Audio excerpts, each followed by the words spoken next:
Hola, ¿qué tal? ¿Cómo están? Muy buenas noches. Sean bienvenidos todos al Centro de Estudios Numátidas de la Fundación Orahaim. Una vez más, retomando el curso de el Pirkei Avot que estamos tomando con nuestro queridísimo Rav Asher Kakwa. Para las personas que nos están viendo directamente por el canal de YouTube, esta es una clase que forma parte de una serie de clases que ya están en una playlist llamada justamente Estudio del Pirkei Avot.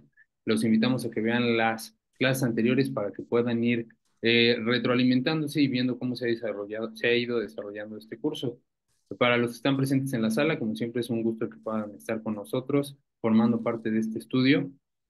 Saben, les agradecemos mucho que nos puedan apoyar con sus cámaras encendidas, sus micrófonos apagados, para poder estar en la reunión. Si en caso ustedes consideran que no tienen la posibilidad de tener cámara porque el espacio en el que se encuentran no es el apropiado, porque no están en lugar en condiciones, no hay problema, pueden mantener su cámara apagada. En la medida de sus posibilidades pueden tenerla encendida. ¿De acuerdo? Sin más, por el momento dejo los micrófonos y las cámaras con nuestro queridísimo Rap Asher. Bienvenido, Rap, buenas noches. Gracias Israel, gracias a todos nuevamente. Nos encontramos acá para seguir estudiando el Pirkei Avot. Yo creo que con la ayuda de Hashem hoy terminamos esta Mishnah casi, bueno, la Mishnah se ha ido en tres partes, es un poquito extensa, por eso la hemos extendido bastante.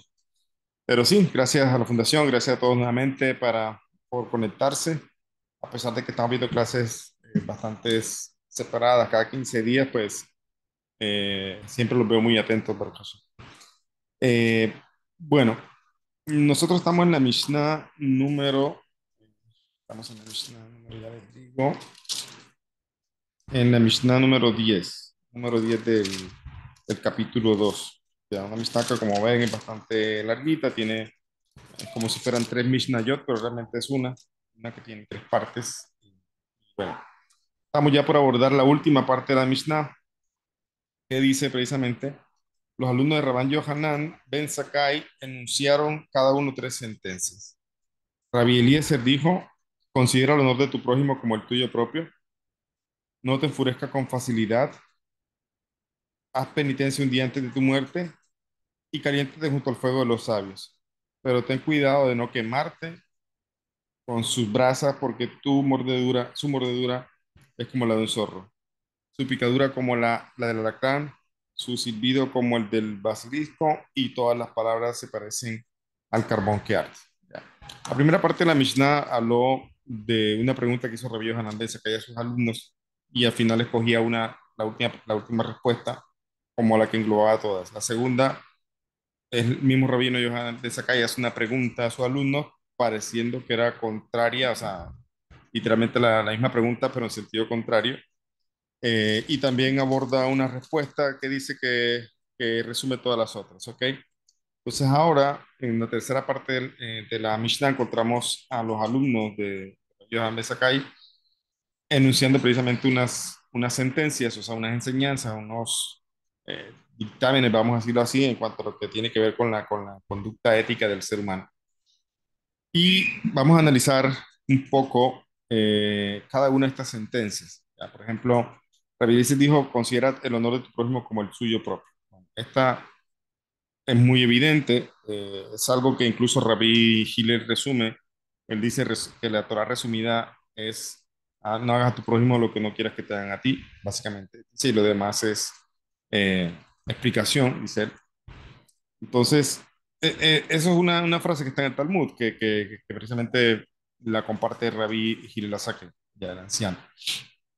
Básicamente, esto es muy evidente, o sea, es muy claro de qué se trata todo el tema y es precisamente nosotros, así como nos preocupamos también por nuestro honor, nuestra dignidad, nuestra preocupación por querer nosotros mismos, por apreciarnos, o sea, por valorarnos, también tenemos que valorar a los demás.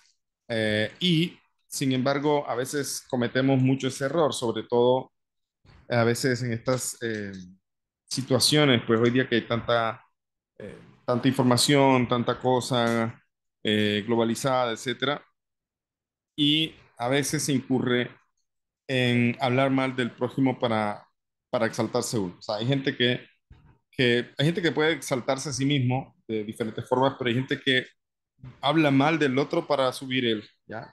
Y esa es una de las actitudes que precisamente eh, aprendemos, porque podemos aprender esta Mishnah. Encontramos, por ejemplo, que también, ejemplo en la Torah misma, el Tratado de Yevamot, donde los 24.000 alumnos de Rabbi Akiva murieron bastante jóvenes por no respetar a sus compañeros de estudio. Sabemos que esto se menciona mucho en el Conteo del Omer, que durante todo lo que es el Conteo del Omer hay cierto duelo precisamente por la muerte de los alumnos de Rabbi Akiva.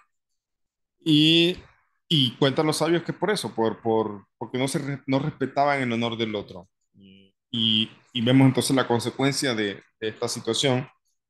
También nos cuenta el Talmud Yerushalmi, Hagigá capítulo 2 dice: el que procura honrarse a sí mismo sin estimar al prójimo no tiene parte en el mundo futuro, en el mundo venidero. Quien procura honrarse a sí mismo sin estimar el prójimo no tiene parte en el mundo venidero. Y Tratado de Megilá, página 28a, cuenta que Rabí Nehumías ben Akaná alcanzó una edad muy avanzada. Sus discípulos le preguntaron: ¿a qué mérito atribuyes tus muchos años? El maestro contestó: nunca he intentado realzar mis propios méritos rebajando los ajenos. Ese es el punto, o sea, lo que acaba de decir. O sea, hay que tener cuidado y vemos a veces en estas situaciones que vemos en internet, páginas, personas que enseñan, etcétera, que de alguna manera a veces demeritan al otro para quedar ellos bien o para incluso traer más seguidores a su canal. Hay mucho de esto, lastimosamente se cae muy fácil, sobre todo en estas cosas, porque es la tendencia, ¿no? Las mismas plataformas a veces como que posicionan mejor estos contenidos y se cae a veces en ese tipo de situaciones.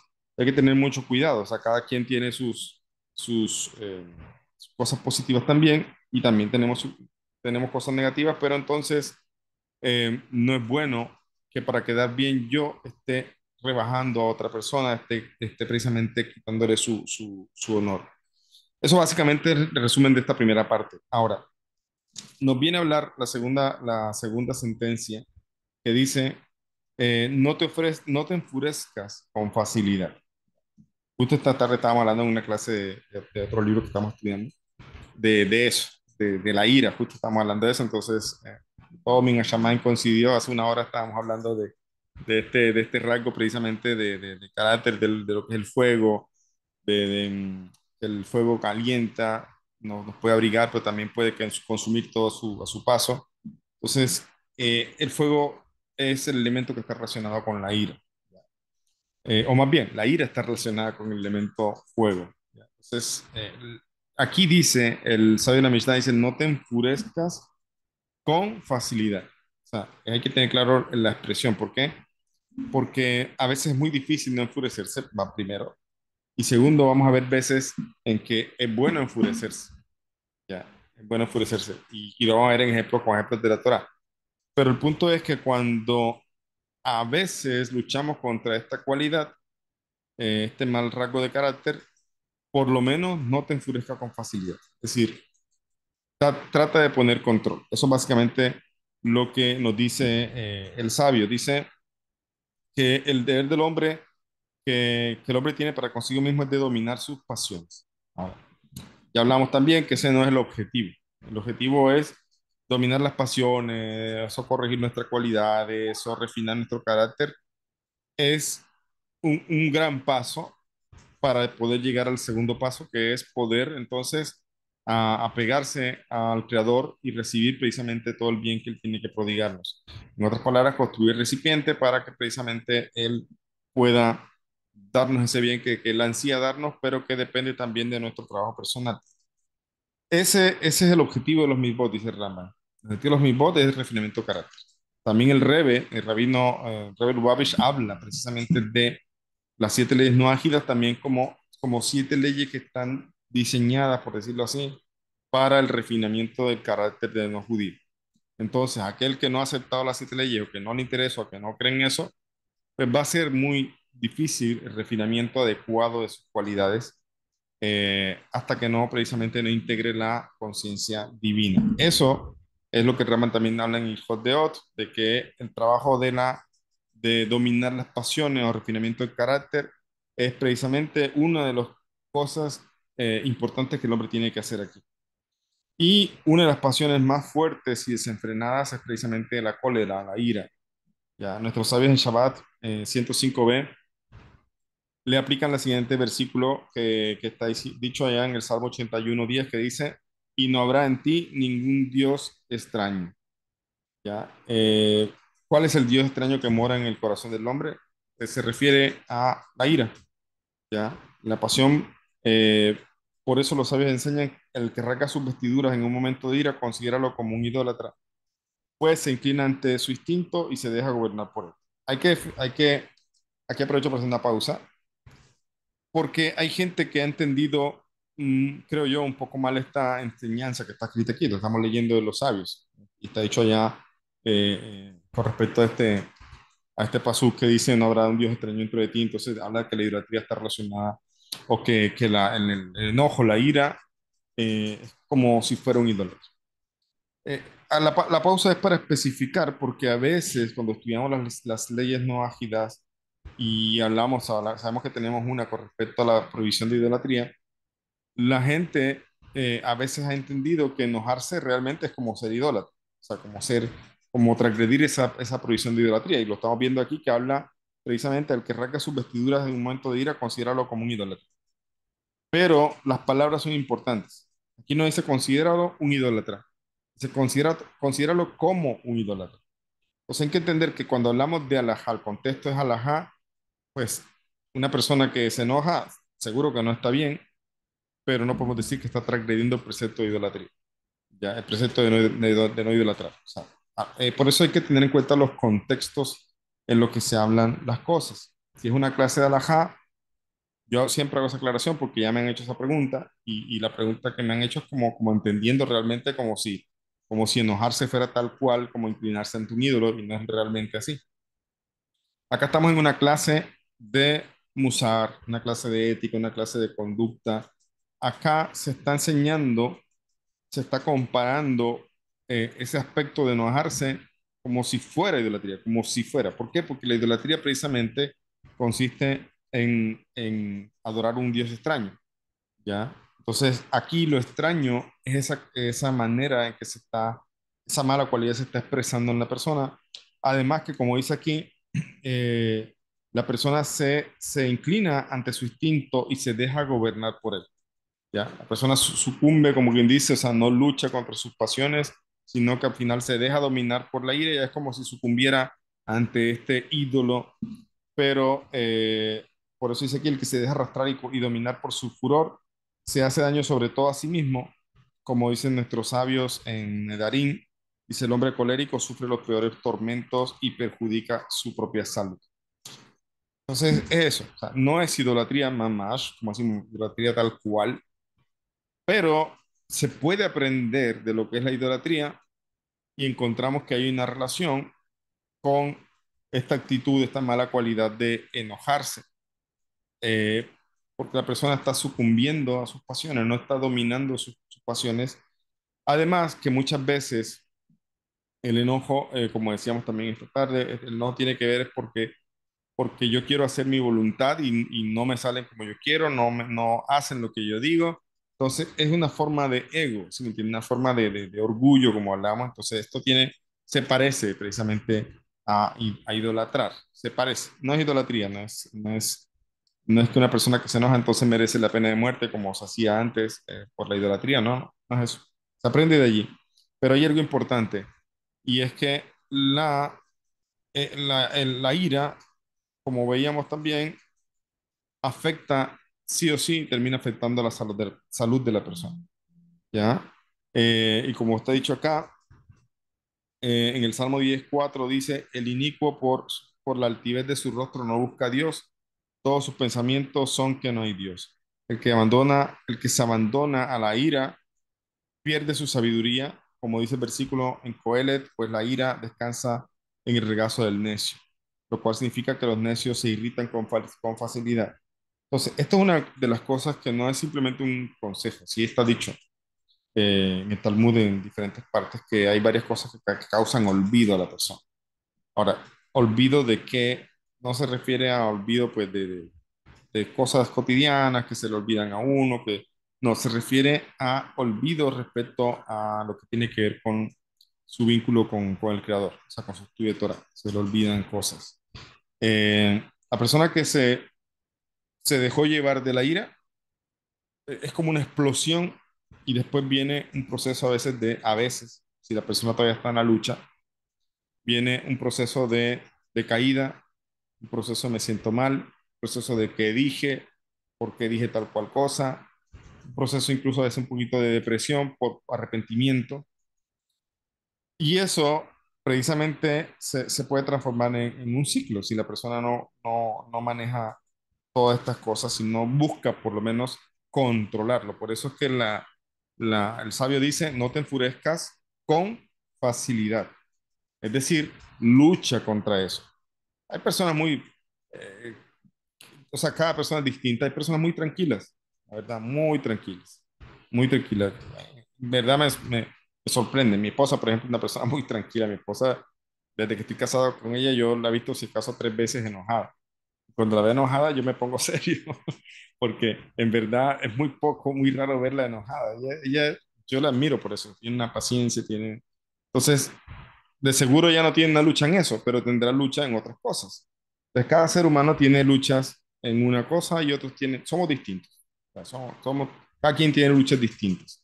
Ok, pero aquellos que tienen o que tenemos esa lucha, digamos, porque el carácter fuerte, como hablamos hoy, no necesariamente es malo. Yo creo que cuando tenemos carácter fuerte, eso es lo que nos impulsa a seguir adelante a pesar de las adversidades. O sea, uno va para adelante, es como saca toda esa gallardía, ¿no? Ese carácter fuerte lo hace uno seguir adelante. Hay que distinguir entre ser necio y otra cosa, ser terco, testarudo. Pero yo le veo una cualidad buena a ese tema del carácter fuerte. Es lo que lo impulsa a uno no dejarse y sacar adelante los proyectos, las cosas que tiene. Entonces, es bueno. O sea, esta fuerza no es mala, como decíamos esta tarde en otra clase, no es mala, solamente hay que saber dominarla, educarla, así como precisamente está relacionado con el fuego. Decíamos, el fuego consume todo o puede calentar. En la medida adecuada, calienta. Entonces, la idea es que si hay una lucha, si en verdad tienes esta dificultad, por lo menos no te enfurezcas con facilidad. Es decir, trata de sobreponerte, trata de manejar las cosas y ahí es donde uno tiene que buscar conocerse mejor. ¿Qué cosas te ayudan a despejar un poco la mente? A veces salir, a veces escuchar música. A mí me ayuda mucho la música, me relaja y de hecho aquí hay una historia de un profeta precisamente que se enojó y por enojarse se fue la nebuá, la profecía de él, y el rey tuvo que traer músicos para que él se pudiera relajar. La música tiene un poder muy grande. ¿Ya? Eso es algo que también la Kabbalah menciona, por eso el rey Saúl a veces se deprimía y que buscaba que le tocara música. No solamente el rey Saúl, muchos reyes en la antigüedad hacían así, buscaban músicos que le tocaran precisamente para bajar un poco toda esa situación que tenía. Entonces, uno tiene que aprender a conocerse también. ¿Qué es lo que le ayuda a uno? ¿Ya? ¿Qué cosas puede uno hacer para prevenir llegar a enojarse? Eh, y, y cómo es, y eso es precisamente lo que nos dice el sabio. O sea, que no sea fácil, lucha con eso y puede ser que vas a lograr transformar toda esta lucha y al final de cuentas va a ser cada vez más difícil que llegues a enojarte. Ahora, esto también eh, vemos también en la Torá casos, por ejemplo, Moshe se enojó también. Se enojó cuando el episodio de Midian y, y se enojó tanto Moshe que, bueno, el producto no está en la parasha escrita tal cual, pero en la Torah oral sí se explica un poco más cuando pasó el evento con Pinhas eh, y Simri, que el Pinhas vino y mató a Simri y a Cosbi. Entonces, el Talmud en el Tratado de Sanedrín cuenta un poquito qué fue lo que pasó allí. Hay una ley que Moshe mismo había enseñado, que es la ley del Canai, la ley del celoso, pero no el celo acá de parejas ni de novelas como lo han conocido ustedes, sino aquí estamos hablando de un celo Leshen Shamaim, un celo de verdad grande en aras del cielo, que fue lo que pasó a Pinhas. Ahí vi que están escribiendo en el grupo ahorita, digo en el chat, ahorita miro las preguntas. Ese es un celo muy grande, o sea, lo que hizo Pinhas fue por celo, o sea, celoso de quién, de Hashem, de ver todo lo que estaba pasando. Y el Talmud en Sanedrín explica que el Caná y el celoso tiene que actuar por sí mismo, o sea, no puede ser que le den la orden. Porque si le dan la orden no parece celoso, o sea, el celoso hace las cosas porque precisamente él está indignado, está en su celo, vaya a hacer las cosas, pero si le mandan, pues ya no parece en verdad tan celoso.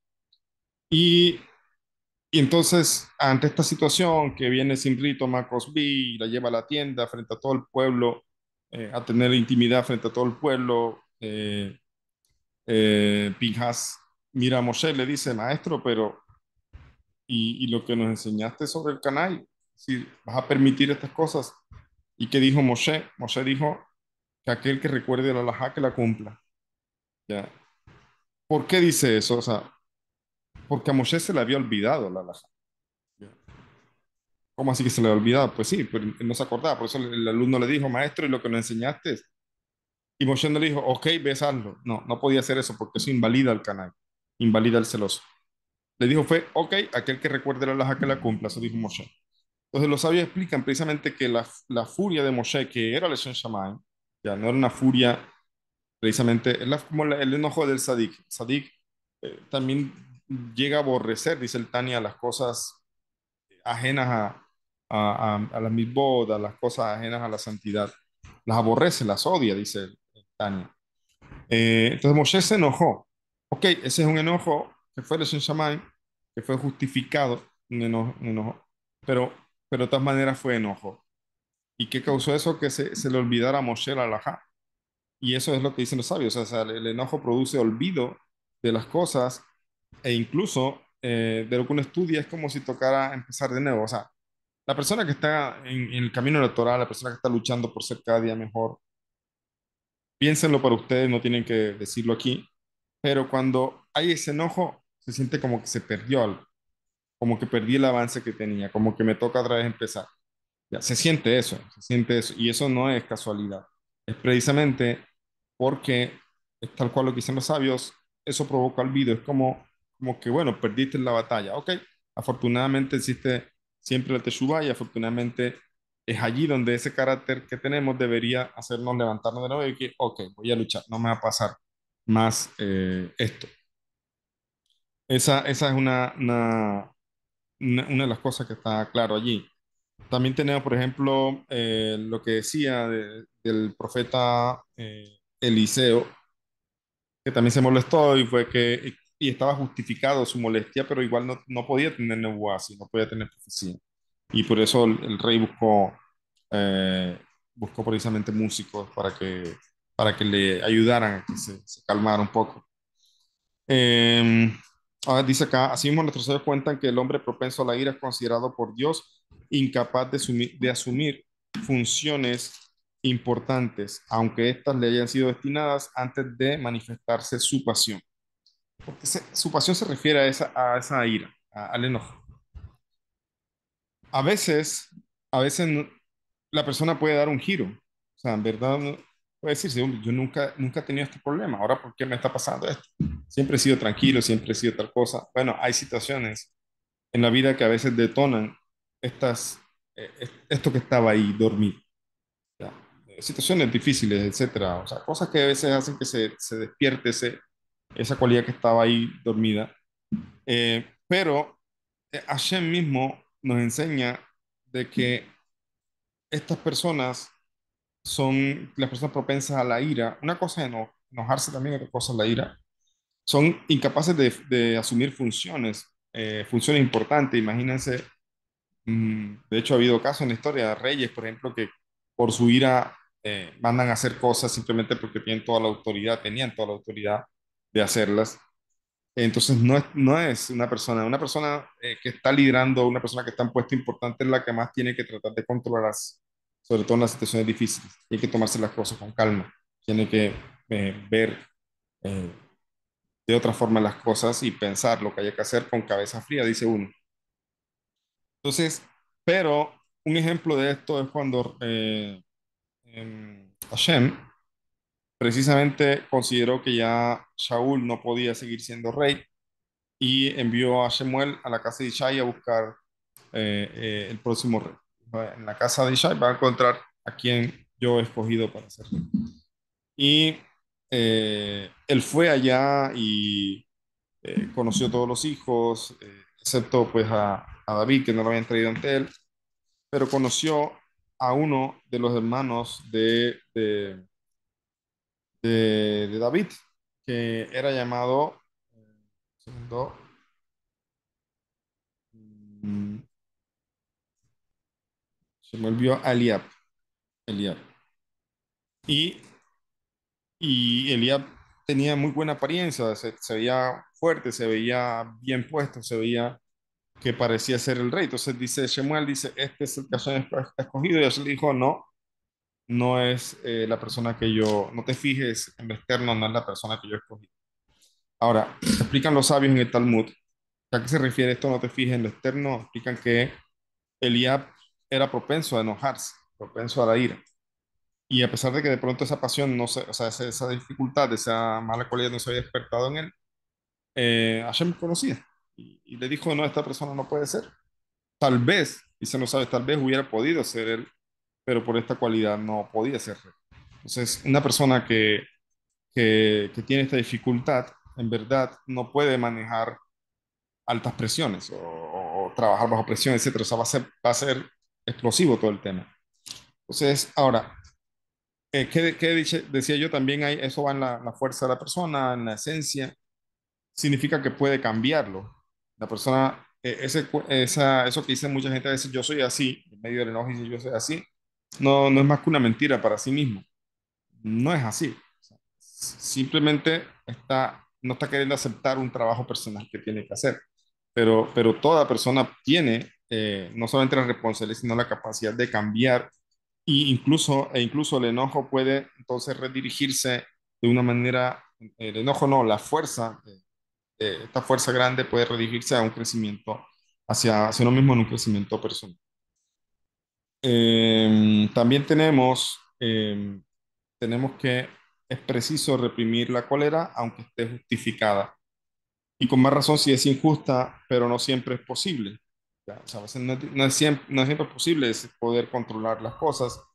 Por eso el sabio dice, no te enojes con facilidad, como estamos diciendo.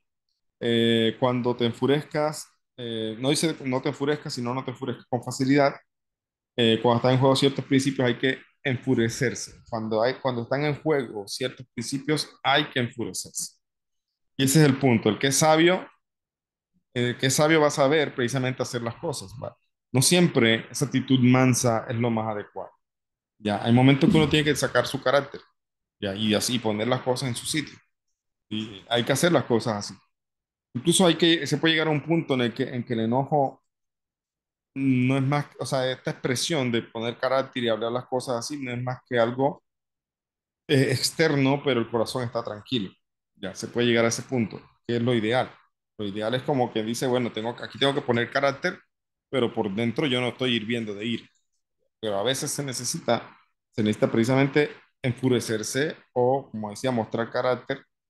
Eh, por ejemplo, lo que estamos hablando de Pinhas.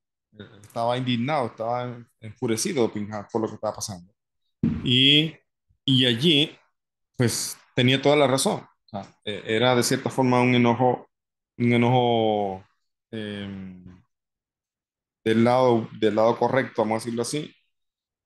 Y es allí, como decía, donde el sabio va a saber cómo actuar en cada momento. E incluso donde se muestre con fuerza, incluso en el caso de Pinhas, que es un caso que de pronto bastante extremo, que él tomó una lanza y mató a Simri el Cosby, eh, aún así, su ira era Leshon Shammai. O sea, su ira era Leshon Shammai. Ahora, ¿quién puede saber que la ira de Pinhas era Leshon Shammai? ¿Ya? ¿Quién puede saber? Los sabios de ahí en Sanedrín explican precisamente que se formó, después de que Pinhas hizo esto, se formó un tribunal para juzgar a Pinhas. Estaban juzgando a Pinhas porque no sabían si en verdad él lo hizo Leshem Shammai o si en verdad lo hizo porque quería de alguna manera tener un puesto en lo que son los levitas y, y estaban ahí discutiendo. O sea, eh, ¿quién conoce eso? Solamente Hashem que conoce los corazones. ¿Ya? Pero la parashá empieza y Pinhas, hijo de Eleazar, así empieza. El Talmud explica que quien abre la parashá es Hashem, porque está en medio del juicio que se está haciendo a Pinhas, porque no, pues no se tiene dudas si realmente hizo esto buscando algún beneficio.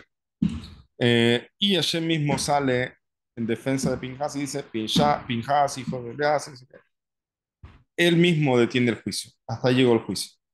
Entonces, ¿quién conoce los corazones? Hashem. Y precisamente ahí, aunque vemos un caso extremo porque se llegó a asesinar a alguien, lo hizo, Leshen Shamaim, lo hizo con un enojo que estaba cargado de amor a Hashem. Y es un enojo muy extraño. ¿Ya? Es por eso decía, es el enojo del sadik. El sadik no se enoja por su orgullo propio. El sadik no se enoja porque no hicieron tal las cosas como yo pensaba, como yo quería. El sadik se enoja cuando se hacen las cosas a veces en contra de la voluntad divina. ¿Ya? Por eso es que, eh, sí, como dice el Tani, el sadik aborrece el pecado, aborrece todo lo malo. Pero estamos hablando de un nivel de sadik. Un nivel de sadik, una persona que ha logrado que no se enoja ya por motivos de orgullo, pero que sí llega a aborrecer las cosas que no van del lado de la Kedushá, del lado de la santidad. Es el sadik que ha llegado a ese nivel, Baruch Hashem, pero para nosotros que no tenemos ese nivel, por lo menos lucha, por lo menos que no sea fácil, ¿ya?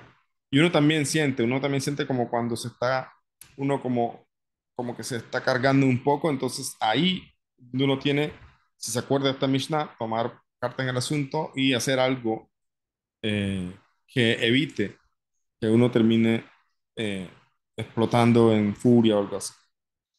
Dice, también cuentan que en cierta ocasión Dios mismo se encolerizó y nuestros sabios extraen una magnífica lección del episodio que referimos a continuación. ¿Cuál fue ese momento? Él se molestó muchísimo con Miriam y Aarón cuando hicieron la Shonara de Moshe. Eh, Dios les llamó ante él y les reprochó su conducta y solamente después, dice, su cólera se inflamó contra ellos. Está escrito así en Bamidbar 12:9. Esto nos enseña que no debemos condenar a alguien sin haber escuchado primero. O sea, él estaba molesto. O sea, no le gustó, pero los llamó, los escuchó y solo después se encolerizó. ¿Ya? Pero a veces hacemos lo contrario. Escuchamos algo, mira, ¿sabías que fulanito te dijo tal o cual cosa de ti?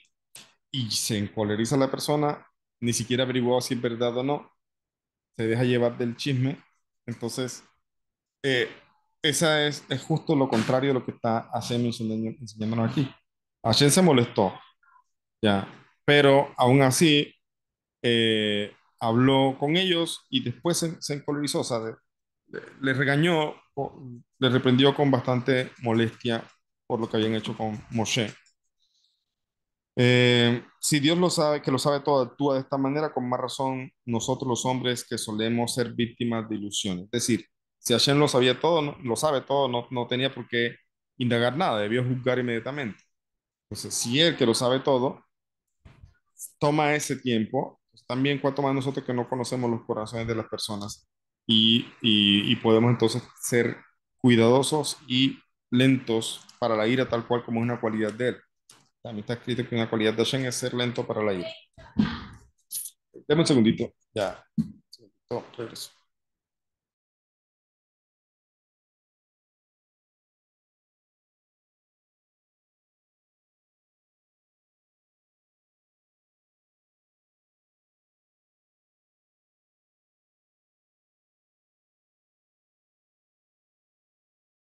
Listo. Ya. Bien. Ahora, con respecto a la siguiente máxima que nos dan los sabios acá, los alumnos de Rabbi Eliezer, hay otra que dice, haz penitencia un día antes de tu muerte. Muy famosa también. Famosa porque los mismos alumnos preguntaron, pero maestro, ¿y cuándo sabemos cuál es el día de la muerte? O sea, ¿cómo podemos hacer penitencia el día antes de la muerte si no sabemos cuándo es el día de la muerte? Dice, precisamente por eso, porque el hombre debe estar cada día precisamente buscando evaluar sus actos y hacer teshuvá, porque cada día puede ser el último. Esa es una de las cosas que nos enseña aquí el sabio, pero dice acá, eh, también en el Tratado de Shabbat 153a, que tus ropas estén blancas en todo momento.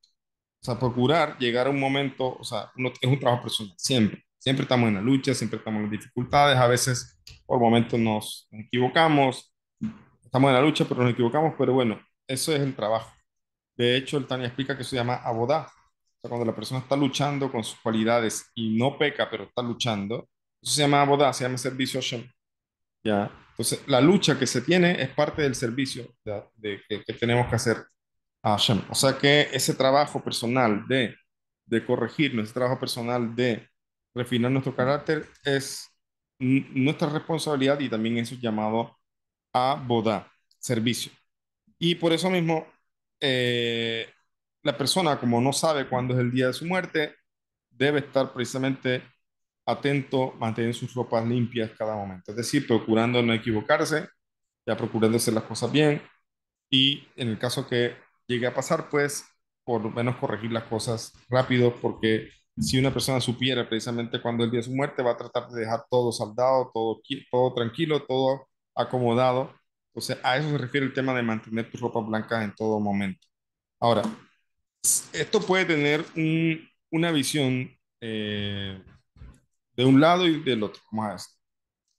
El tema de pensar, vivir el día a día pensando como que la muerte está pues acechando y en cualquier momento pues, uno se puede ir, es positivo en el sentido cuando eso nos ayuda a mantenernos nosotros eh, correctos en nuestros actos.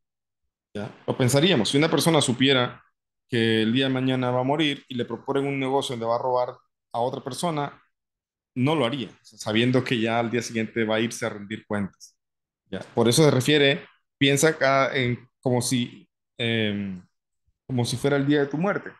Ahora, por el otro lado, se puede llegar a una distorsión de este asunto cuando la persona vive su día a día sin ningún tipo de interés, sin ningún tipo de preocupación, sin ningún tipo de trabajo personal ni nada, porque dice al final todos nos vamos a morir. Al final, quién sabe si mañana me voy a morir. Entonces se llega a un pesimismo, se llega a una situación en la que se distorsionó y se transformó todo lo que realmente debe ser un trabajo personal. Entonces, pensar que en cualquier momento, como dice el sabio acá, llega la muerte, o como dice aquí, haz penitencia, o sea, haz teshuvá un día antes de tu muerte, pensar que la muerte está acechando es bueno cuando se maneja de manera correcta, cuando se entiende, no que nos va a llevar a la ansiedad, ay, me voy a morir, y entonces en cualquier momento, cualquier cosita pensamos, o sea, de entenderlo así no es lo correcto, es entenderlo en el sentido de que cualquier momento una persona se puede ir y tiene entonces que tener su ropa blanca, tiene que estar con todas sus cuentas saldadas, etcétera, y hay que procurar hacer todo eso cada día. Además de eso, también en lo que corresponde al judío, en el Sidur tenemos el Shema de la noche, el Shema antes de acostarnos, tenemos unos párrafos que ya lo he explicado muchas veces, el párrafo de confesiones, de pedir perdón, incluso ahí decimos que perdóname con quien me he enojado, etcétera. Ese proceso de vidui es precisamente porque no se sabe si uno va a despertar al día siguiente. Por eso cuando se abren los ojos, lo primero que uno hace es agradecer a Hashem por el nuevo día, porque regresó el alma, etcétera. Pero eso, o sea, ahí se aplica lo que estamos diciendo. O sea, la persona está haciendo, procurando hacer teshuva también antes de irse a acostar, antes de irse a dormir, procurando dejar todas las cosas, estar bien, incluso en lo que respecta a arrepentirse, sabemos que lo que son ofensas causadas a otras personas, eso no lo perdona Hashem, tenemos que nosotros mismos dirigirnos a otras personas y como dice el Rabino, eh, hay un libro que se llama Oro de Teshuvah, no Jacob, pero no me acuerdo ahorita el apellido. Un grande de la Torá, un Mecubal, de hecho era un cabalista, él decía, ¿cómo sabemos que la persona nos perdonó? O sea, la persona puede decir que te perdono, pero al final de cuentas siempre queda algo, algo que cambió, alguna cosa. Entonces, por eso dice, la mejor manera es evitar. O sea, si tú vas a tocar pedir perdón, hay que pedirlo.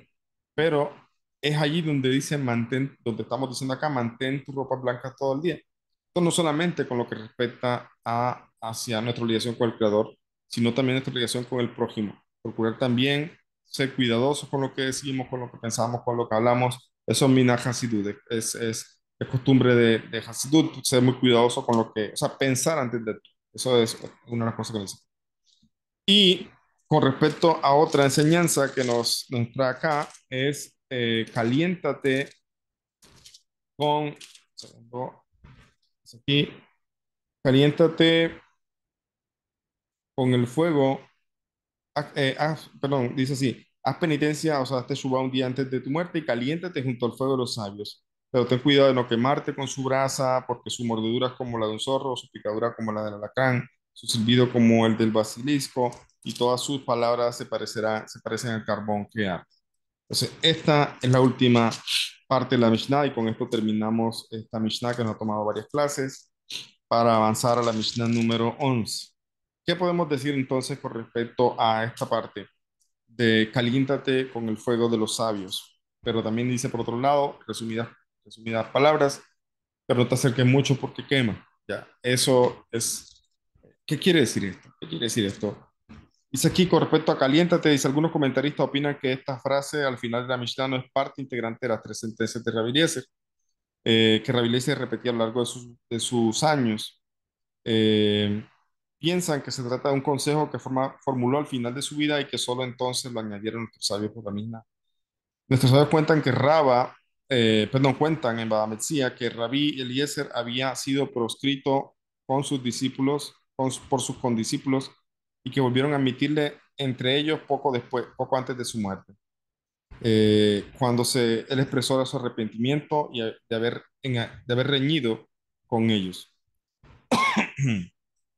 Para evitar a que sus alumnos cometiesen en el futuro errores semejantes, el maestro les destinó las palabras contenidas en esta frase. El origen de la disputa fue la discusión a propósito de un hornillo de Ajnai. O sea, este rabino que estamos viendo aquí, él fue excomulgado. Ya, se le hizo jere, fue excomulgado del pueblo de Israel.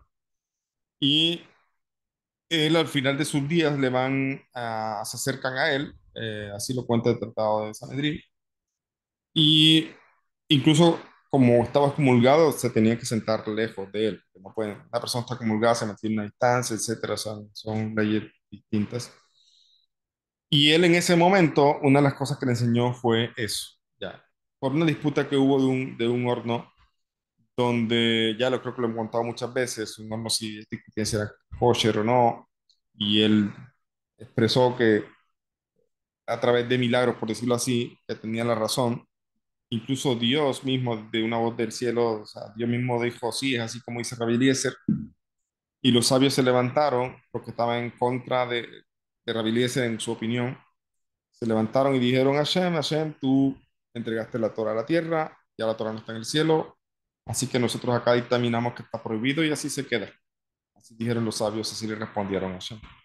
Entonces, esto provocó que la excomunión de el Jerem de Rabbi Eliezer. Por eso él aquí, hay quien dice que él dijo estas palabras al final de sus días cuando sus alumnos fueron a visitarle, que de hecho él dice, ellos fueron prácticamente ya cuando él estaba agonizando, y hay quien dice entonces que él transmitió esta enseñanza precisamente para que sus alumnos no fueran a cometer el mismo error. Y eh, todas las pruebas que Rabelais se presentaba para apoyar esta discusión, pues eran correctas, pero sin embargo al final hay un principio en la halajá que se decide como la mayoría y eso fue lo que pasó, pero al final de cuentas, como decía, le hizo Teshuvá eh, eh, y transmitió esta enseñanza a su alumno al final de sus días. Ya. Eh, Bien, ¿qué más dice acá? Dice, por ejemplo, también, así como debes cuidarte de no pisar un escorpión, que descansa, pues si lo haces te picará el talón y perderás el pie o incluso la vida. De igual modo, descuidarte de no despertar el instinto del mal que dormita en cada hombre. Pobre de ti si lo haces, porque su picadura también es peligrosa. La tercera, o sea, está hablando precisamente de eso, o sea, así tenemos que cuidarnos así como se cuida uno de provocar el que está quieto se deja quieto, como dicen por ahí también. Ya, hay un tema, sí, que también, ejemplo de escorpión, pero también encontramos otro ejemplo como que dice, bueno, aquel que se mete precisamente en situaciones que provocan asuntos más graves, es como quien molesta a un toro que está pastando, también dice los sabios eso. Dice acá, la tercera categoría de disposiciones tiende a protegernos de las teorías heréticas que están en boga. No hay nada más tentador que las ideas de moda. Este punto, esto tiene eh, importancia hoy día también. Hay gente que todavía en este punto de sus leyes no ágiles, de su estudio de Torah, todavía no ha madurado y sigue y le gusta todavía la discusión con los demás. ¿Por qué tú crees esto? Y empiezan a discutir. Pero eso precisamente dice, no hay nada más tentador que las ideas de moda, o sea, sus defensores pretenden apoyarlas en teorías científicas y justificarlas por el arte de la poesía. Si nos adherimos a ellas, resbalaremos sin darnos cuenta en una peligrosa pendiente. Cuando se concedió la emancipación y la plenitud de los derechos de la ciudadanía judíos, la riqueza de la cultura occidental se opusieron a su alcance. Todo lo que pasa entonces les había sido vedado que les había sido vedado, ejerció gran fascinación sobre ellos, olvidaron de la Torá, su ley religiosa, les prohibía muchas aquellas riquezas porque sus principios básicos eran diferentes. Ya los detractores de nuestra tradición invocaron el arte de la estética, en nombre de la estética introdujeron música de órgano y coros mixtos en el culto sinagogal, así reformado. El resultado de tal reforma inspirada en un supuesto deseo de adaptación a los imperativos de la vida moderna y el presunto propósito para garantizar la supervivencia del judaísmo fracasó rotundamente. Ya. Este, este es un ejemplo precisamente de los cuidados que uno debe tener, pero volviendo al tema de calentarse con los sabios, que es nuestro tema central acá, de calentarse con el fuego de los sabios.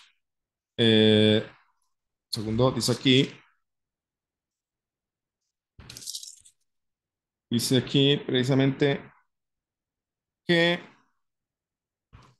para aclarar, digamos, lo enigmático del relato que pasó con Rabbi Eliezer, los sabios han comparado la Torah un pardes, magnífico jardín de recreo.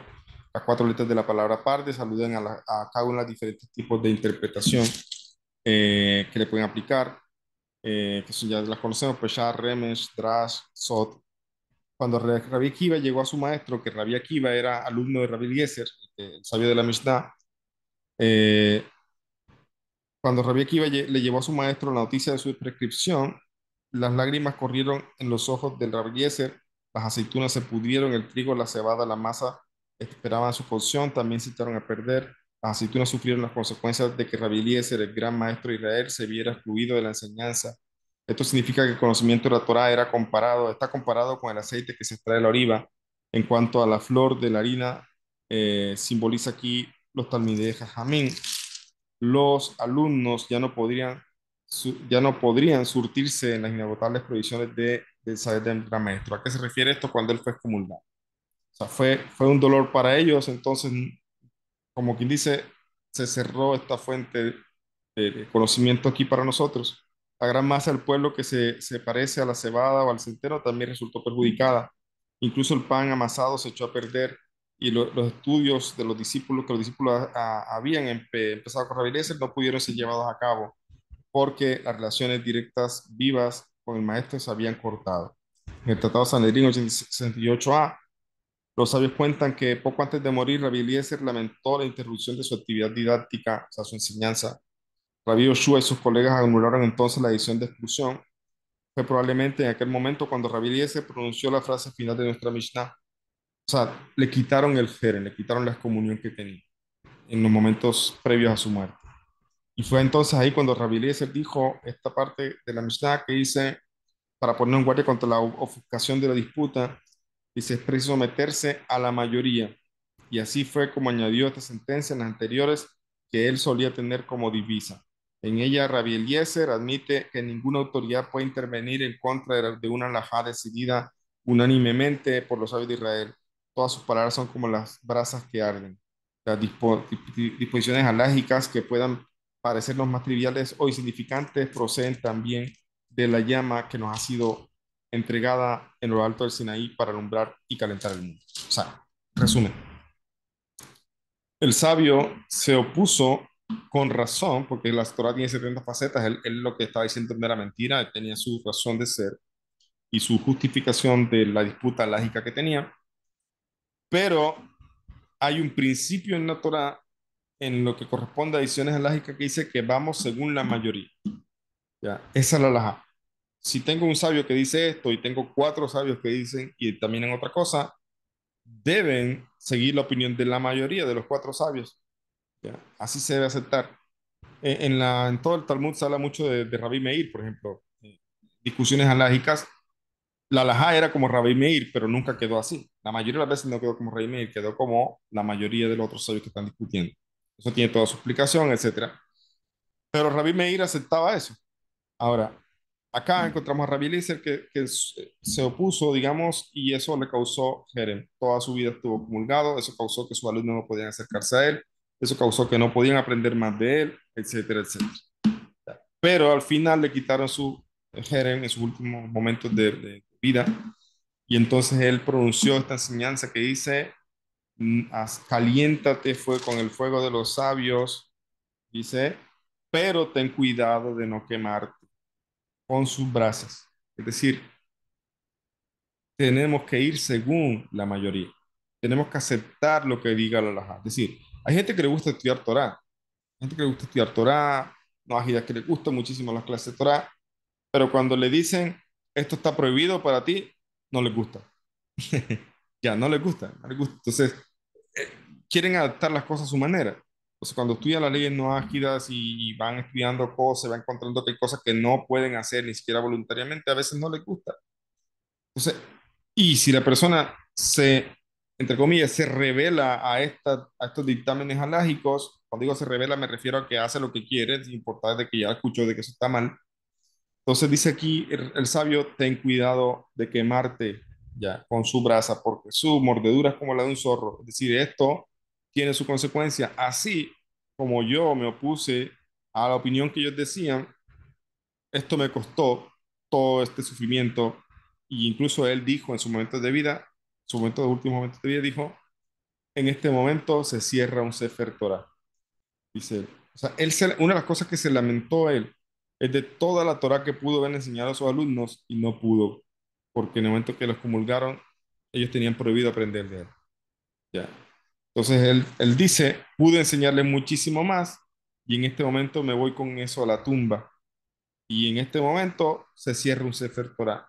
Es decir, me llevo toda la Torah que tengo y no se las pude transmitir. ¿Qué consecuencia tan grave? O sea, fue algo muy terrible. Por eso es que él dice, después de aprender la lección, dice, caliéntate con el fuego de los sabios, o sea, acepta, acércate a lo que dicen los sabios, estudia lo que dicen los sabios, pero no te acerques mucho, es decir, no te pongas a retar, no pienses que tú tienes la razón, no pienses que pueden decir lo que sea la halajá, pero yo quiero hacer como yo quiero, ojo con eso, porque te estás acercando a un punto en que te vas a quemar, porque sus palabras son como la brasa, es decir, son palabras de Torah, son palabras, como dice el Talmud de Hashem en lo alto, cuando los sabios dicen algo, no es palabra de hombres, como dicen por allí. Hashem les dio la autoridad y este es un ejemplo que vemos claramente donde Hashem mismo estaba respaldando a Rabbi Eliezer. Le dijo, es como en la discusión que tenía Rabbi Eliezer con los compañeros, dijo a Hashem, una voz del cielo se escuchó que dijo, la halajá es como Rabbi Eliezer. ¿Y qué hicieron los sabios? Repito, Hashem dijo, Hashem, la Torah ya no está en el cielo, la Torah ahora está acá abajo y nosotros decimos que está prohibido y así se queda. Suena muy arrogante eso. Suena bastante sorprendente. De hecho, hay otra historia que se pregunta más adelante los sabios y le preguntaron a, a Eliyahu Naví que se apareció, le preguntaron, oye, ¿qué dijo Hashem de este suceso con Rabbi Eliezer? Y dice, Hashem dijo fue, me ganaron, mis hijos me ganaron. Eso dice así la Gemara. ¿A qué se refiere mis hijos me ganaron? Hashem estaba probando con esta situación, pero ellos, la mayoría se mantuvo firme y dijo, no, Hashem, incluso que él ha hecho todos los milagros que ha hecho para demostrar que tiene razón, incluso tú que te estás dando la razón, hay un principio y es que la Torah se hace según la mayoría y nosotros, tú nos diste esa autoridad y nosotros dictaminamos así aquí. Entonces, como quien dice, Hashem le estaba probando y los sabios pasaron la prueba.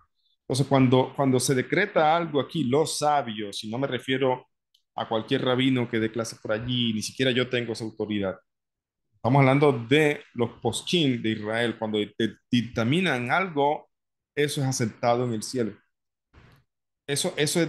Mientras no se dictamina aquí, no es aceptado.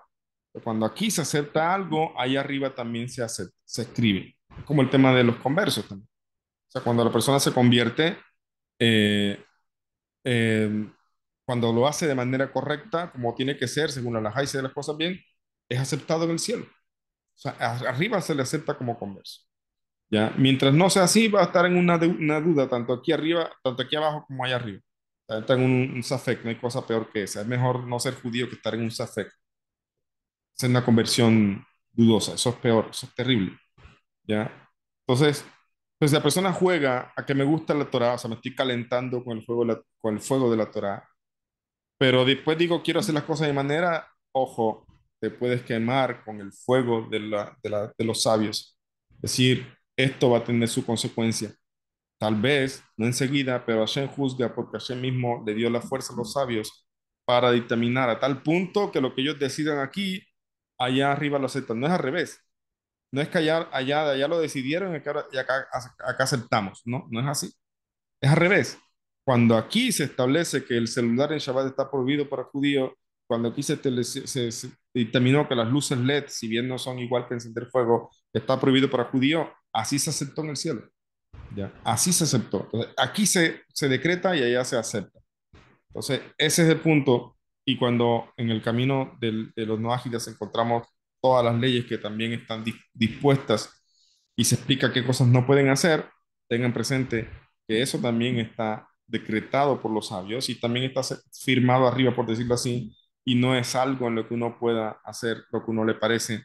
Y si lo hace, pues te calentaste con el fuego de los sabios, o sea, con las palabras de Torah, te has abrigado con ellas, pero te acercaste a un punto tal que las estás irrespetando.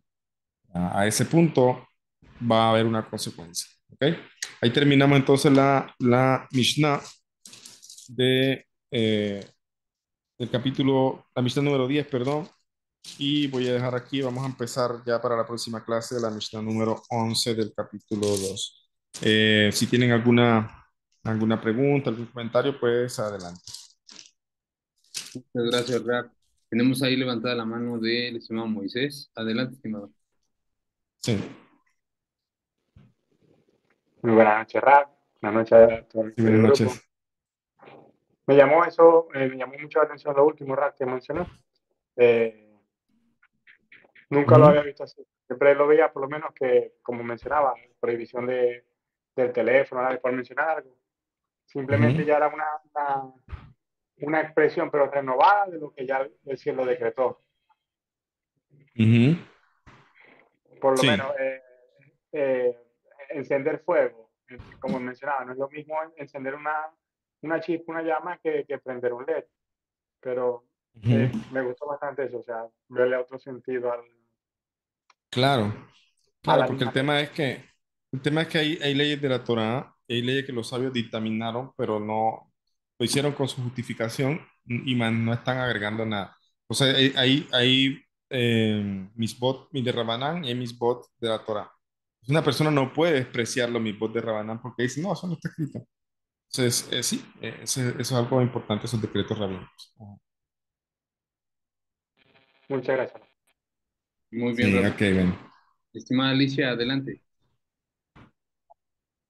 Sí, Brad, buenas noches. Gusto de verlo. Reino, cuando se Mm, habla del igualmente. enojo, me pregunto yo si Moisés cometió esa transgresión del enojo. Mire, en este caso, como decíamos, hay unos enojos justificados, pero estamos hablando, hay que entenderlo muy bien, a nuestro nivel, en nuestra cotidianidad, en nuestro trabajo, en luchas personales, no estamos hablando de justificados según mi opinión. O sea, cuando estamos hablando de un enojo justificado, no estamos hablando de lo que a mí me parece justificado, en eso nos podemos equivocar. Estamos hablando aquí de un enojo que sin duda era una verdad. O sea, sin duda eran enojos, como dije, el de Pinhas, por ejemplo, también se enojó. Y Pinhas estaba enojado, estaba furioso, por eso cogió la lanza y mató. Entonces, él pecó por eso, no. Está dicho ahí que Hashem le recompensó. Es más, lo que él hizo paró la desgracia que estaba pasando en el pueblo de Israel porque estaba muriendo por una plaga, etcétera. Entonces, lo que él hizo calmó la furia de Hashem. Entonces, vemos que hay unos enojos justificados, pero estamos hablando de enojos muy especiales y muy santos. Para nosotros, nuestro nivel es muy difícil. Yo puedo justificar un enojo, sí, pero en verdad muchos de los enojos a nuestro nivel no son justificables, podemos manejarlo de otra forma. Ok, ahora, la pregunta se relaciona con la de Pinhas. ¿Él pecó entonces? No, no pecó. ¿Moshe pecó entonces? No, no fue un pecado como. O sea, no fue un pecado. Lo que sí vemos que incluso aprendemos que incluso un enojo así tiene una consecuencia y es que tuvo un olvido, como dicen los sabios, o sea, se le olvidó algo. ¿Ya? También recordemos que también un pecado de Moshe, que la Torah sí lo trae, es cuando golpeó a la roca, que por eso no le dejaron entrar a la tierra de Israel. Entonces, allí claramente vemos, y la Torah, es una de las cosas que la Torah misma nos evidencia, que cuando alguien se equivoca, no importa lo grande que sea, la Torah no va a buscar hacerlo quedar bien. Ahí mismo habla la Torah que eso le costó a Moshe la entrada a Israel. O sea, sí, fue un error, fue un pecado de él. Entonces, pero en el otro momento, cuando se enoja, si fuera un pecado, la otra misma lo había mencionado, simplemente Hashem también, como quien dice, hace que sea Pinhas el que ejecute las cosas, pero no es un pecado el enojo de Moshe, solamente que sí tuvo una consecuencia. Se le olvidó la alajá. Ya, y entonces cuando golpeó la piedra, aparte del enojo, desobedeció, Sí, ¿o porque él no? le dijo, háblale a la piedra, no le dijo golpéale. Dijo, háblale a la piedra y de ella brotará agua. Entonces, Moshe habló, dice el Midrash, pero la piedra no brotaba agua. Entonces, él, al ver que hablaba y no botaba, entonces golpeó la piedra. Pero lo que dice el Midrash es que Moshe le estaba hablando a la piedra equivocada, por eso no le obedeció. Igual él se equivocó, o sea, en verdad se dejó llevar en el momento y eso pues, le costó la entrada a la tierra de Israel. Bien, Rabino, muchas gracias. Sí, bien, muchas gracias también. ¿Quién más? Por ahí tengo la mano del estimado Mauricio. Adelante, estimado. Buenas noches. Yo quiero hacer un comentario nada más. Bueno, en la psicología existen 4 temperamentos dentro del hombre y habla por ejemplo, de las personas coléricas, las flemáticas, las sanguíneas y las melancólicas. Y hay personas que tienen hasta 2 rasgos, digamos, dentro de Ujú, sí. Este, pero eso es, ahora sí que ya el creador así nos hizo y son cosas que uno, pues como ser humano, pues tiene que dominar o controlar, como usted dice, ujú, pero es complicadillo y también quería comentarle que también que el hombre cuando se enoja casi por lo regular cuando le tocan su ego, se enoja también cuando le tocan sus cosas materiales o por cosas, por ejemplo, por la injusticia, ¿no? O sea, si usted, por ejemplo, ve a alguien, una persona se enoja porque se lo van a llevar, por decir, el policía que según cometió una infracción y no la cometió y se lo van a llevar, pues sí, en ese momento como que empieza a perder los estribos porque pues como que no es correcto. Si tú estás bien ujú, y te levantan una infracción o algo que uno sabe que no lo cometió, pues como que empieza a perder a veces la cordura, ¿no? Entonces sí llegas a ujú, molestarte, pero son pues cosas que uno tiene y no las puedes quitar totalmente. Sí las puede uno controlar, sí es cierto, pero no se pueden erradicar. O sea, no sé, siento que no se pueden erradicar porque aquí ahorita lo que estamos viendo con Moisés, ¿no? Moisés también se enojó y obviamente era dicen era un hombre muy manso, ¿no? O sea, sabía tolerar, pero también sabía enojarse. O sea, no lo podían. Son Ujú. cosas, pues, que tenemos los seres humanos que, Sí, pues, pero sí, muy bien, excelente. Pero si pensamos de esa forma, no nos esforzaríamos por tratar de mejorar. O sea, si yo pienso que definitivamente es algo que, bueno, todos tenemos y prácticamente no se puede erradicar, como usted dijo en esas palabras, entonces no tendría sentido que ella nos diga que nos esforcemos. ¿No cree? No, sí, o sea, sí tienes razón, ¿no? O sea, sí no Ujú, nos podemos tampoco conformar. Ah, bueno, pues es que yo soy colérico y pues es que yo soy de mecha corta y tengo que enojarme. No, obviamente que no. Por eso dice que debemos de tener control sobre y no explotar, ¿no? O sea, tratar ujú, de y cambiar esa fuerza de nuevo, como usted dijo, en algo positivo, que pues ujú, salir adelante, que ese enojo sea un sí, impulso para que tu motor, digamos, tu motor para ujú, seguir. Porque comienza, ah, bueno, pues es que ahí muere y hay que se queden las cosas. Pues. O sea, como que no te ujú, impulsa nada. O sea, tu carácter, sí, ¿no? Entonces, no, también yo siento que, por ejemplo, el flemático, pues es así, ¿no? Como muy tranquilito y casi nunca lo ves que se enoja. No, o sea, también tienes que motivarte en algo, ¿no? Por ser, no porque ujú, eres flemático. Ah, no, pues hay que, se caiga el mundo, al cabo no me interesa, ¿no? O sea, tiene que haber algo claro. que lo motive. O Ujú, sea, ahora le digo, o sea, todo tiene que ser un equilibrio, así lo llamo yo, ¿no? Un equilibrio de ajá, las cosas para poder tener pues una vida plena, ¿no? Más que nada. Eso es claro. mi concepto. Excelente, excelente, muchas gracias. De todas maneras, una acotación. Estas cuatro tipos de personalidades que menciona la psicología, hay que entenderlas como precisamente lo que son. Son personas que se manifiestan, o sea, se muestran mayormente de esa forma, pero no estamos encasillando a las personas como que, bueno, si es un flemático, eso va a ser toda su vida. Si es un colérico, eso va a ser toda su vida. No, o sea, son como clasificaciones que se hacen, pero no podemos encasillarlos ahí. Y cada persona, y esa es la maravilla del ser humano, cada persona tiene la capacidad de evolucionar y cambiar, transformarse completamente. Ahora, sí, erradicar la ira sí se puede. O sea, erradicar las malas cualidades sí se puede. ¿Quién lo hace? El sádic. Ahora, ¿podemos hacer todo eso? No. En verdad, todos no podemos llegar al nivel de sádic. A esos son almas especiales, son almas que son pocas, como dice, y fueron puestas en cada generación. Pero sí hay algo que podemos hacer los que no llegamos a ese nivel de sádic, y es por lo menos no dejar que esta fuerza nos haga sucumbir, nos haga pecar. Cualquier fuerza, cualquier lucha que tengamos. Entonces, si una persona falla, digamos, cae por el momento, es porque está en esa lucha, pero lo que se espera es que la persona por lo menos siga en la lucha, pero que no lleve a ejecución ninguno de los actos prohibidos, sino que en su lucha él siempre gana. Eso es todo. Tiene su lucha y él siempre gana. Entonces, todo ser humano en verdad puede controlar las cosas que tiene. No es imposible. Erradicarlo de pronto no, pero sí podemos controlarlo, subyugarlo, dominarlo, y no al revés, no que esas cosas nos dominen a nosotros. Y por eso, como dice el Talmud en Rosh Hashanah, el camello y su carga, es decir, a cada persona que está luchando con algo es porque puede dominarlo, puede sobreponerse a eso. ¿Ok? Ya por último aquí, Shulamit, y voy a mirar un poquito el chat también, que tengo una pregunta aquí en el chat. Adelante.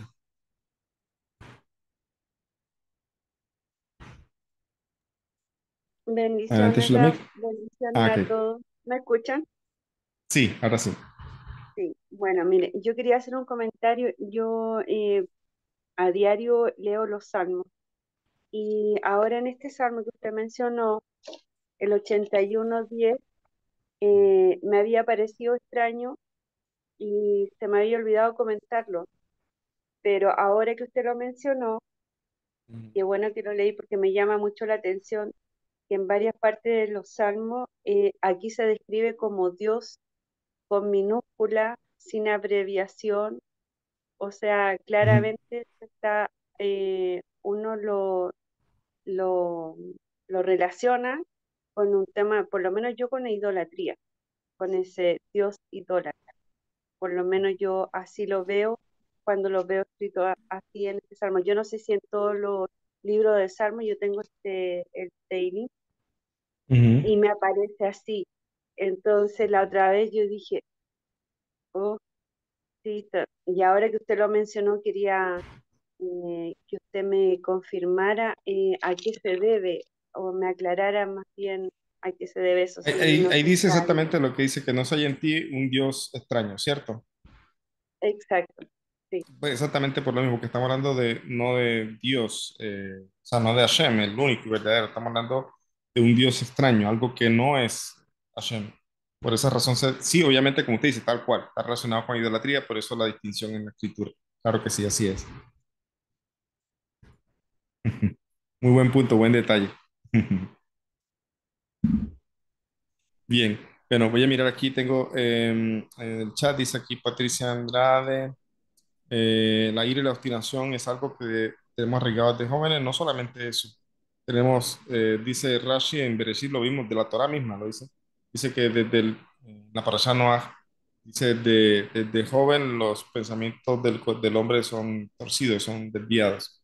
Entonces Rashi explica que desde que nacemos, precisamente la mayor fuerza que tenemos es la de nuestra mala inclinación, o sea, nuestras malas cualidades, pero para eso nacemos, precisamente para ir transformando, para irlos refinando, ese es el trabajo. Entonces, cuando decimos que estén arraigados, yo lo entendería eh, como que sí, bueno, puede ser que hay una raíz ahí que se puede ir cortando, pero no entenderlo como que eso está ahí y eso no se puede quitar, como ya dijimos hace un momento. A la ira es equivalente a la idolatría, dijimos hace un momento que no, no es exactamente, cuando hablamos de que algo es idólatra, de idolatría tiene su consecuencia alágica, incluso había consecuencia de pena de muerte en la época que el Sanedrín hacía estas cosas, pero no es, dijimos que es como idolatría, no exactamente lo mismo. Eh, ¿Qué música escucha el rap? Algo que me recomiende. Justo estaba escuchando hace un momento, me gusta mucho la música de, ya les digo, es una lista aquí, que se llama Abram Mordechai Schwartz. A ver si no lo puedo copiar aquí, pero por ahí por el grupo les mando una captura de pantalla. En Spotify pueden conseguir.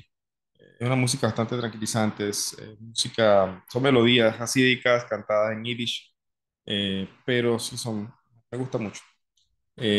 También hay unas melodías alegres, todo va a depender de lo que uno quiere, ¿no? Hay momentos que quiero como estar tranquilo, como otras veces me gusta escuchar algunas melodías que son bastante alegres, que incluso hay una canción que está de moda que la sacó también el Rabino Yohanan de Galet en español, pero me gusta más la versión en hebreo. Eh, Se llama Od Yoter Tov, un poco más. Es bonita esa canción. Yo la conocí en Guayaquil ahorita que estuve en diciembre y me gustó. Es una de las que me gusta escuchar últimamente. ¿Cómo La se melodía. llama? Ah, perdón. Tengo una lista de Spotify, hay una lista, perdón, no la tengo yo, hay una lista en Spotify que tiene esa misma canción muchísimas veces, pero en diferentes versiones. Yo pongo esa lista, la escucho muchísimas veces. Y entonces todo va a depender de qué tipo de música quiero escuchar. A veces quiero algo más suave, a veces... También me gusta la música clásica, también, música clásica me gusta. Entonces, eso va a depender de lo que uno quiere en el momento. Para trabajar, cuando estoy trabajando en el computador así, quiero algo más movido, algo más, eso me pone más activo. Bien. Dice acá, Patricia, y por favor, Ravi, ¿puede indicar el libro Piqueo que utiliza en la clase? Claro que sí. Solamente para aclararles también, como creo que la vez pasada también me han pedido el nombre, eh, yo no, o sea, me baso en muchas cosas aquí, pero no es que estoy leyendo todo de aquí. O sea, muchas cosas también las estoy ajustando un poco a lo que es la enseñanza no también, ¿ya? Pero es un comentario de los que he visto de Pirkei que me encanta muchísimo. No sé si lo encuentre con esta presentación, ya, porque ya esta es una presentación de una edición de hace mucho tiempo ya. Pero hay una, o sea, es la misma edición, pero tiene otra presentación. La misma edición, no, perdón, el mismo libro, pero tiene otra presentación, otra edición, que tiene una carátula verde. Este es el Pirkei Avot comentado por Rabino Marcos Ledman, ya, de bendita memoria. Marcos Ledman. Ese creo que se puede conseguir, pero como dije, tiene otra presentación. Bueno. Recuerdo el nombre de la canción, dice Odio Tertot. Pero no sé si la encuentren voy a escribirlo ahí. No sé si la encuentren así, porque está en hebreo. De hecho, si la busco en internet, le comparto. Ahí les comparto por el grupo, ¿ok?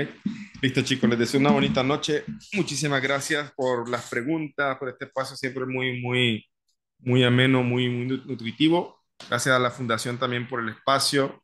Gracias a todos por su asistencia también. Besot Hashem, que sigamos trabajando y que todas estas enseñanzas de Pirkei Avot que quedan guardadas en el canal de la Fundación sean de constante repaso, porque en verdad son cosas que uno debe meditar cada día y seguir reflexionando y avanzando. ¿Ok? Les deseo. Ah, mira, ahí compartió Israel el libro, ese Pirkei Avot. Es el mismo, solamente que tiene otra presentación. Copien el enlace antes de que terminemos la reunión y ahí creo que lo pueden comprar. Bueno, Muchas Israel, gracias, Raf. muchísimas Raf, gracias. Que pasen muy yo el bien. que tengo es Gracias, este. Rabino. Es el mismo. Ajá. Bendiciones. Shalom, shalom, Creo que feliz no. noche. Sí, Gracias, no, No. Rabino. no. Ah, ok. Chao. Gracias, Bueno, Reino. que Buenas A pasen noches. bien. todos, Shalom a cuídense. todos. Shalom, shalom. Chao.